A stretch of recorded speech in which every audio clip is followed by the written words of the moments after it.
आ जाना आ जाना आ जाना आ जाना, जब तिलक चढ़ाना हो भैया के आंगन आ जाना। जब तिलक चढ़ाना हो भैया के आंगन आ जाना।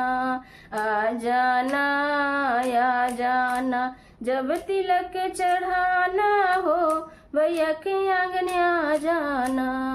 थलवा चढ़ाना थाली चढ़ाना, थाला चढ़ाना थाली चढ़ाना, जब कुकर पे आए निगाह भैया के आंगन आ जाना। जब कुकर पे आए निगाह भैया के आंगन आ जाना। आ जाना आ जाना आ जाना आ जाना, जब तिलक चढ़ाना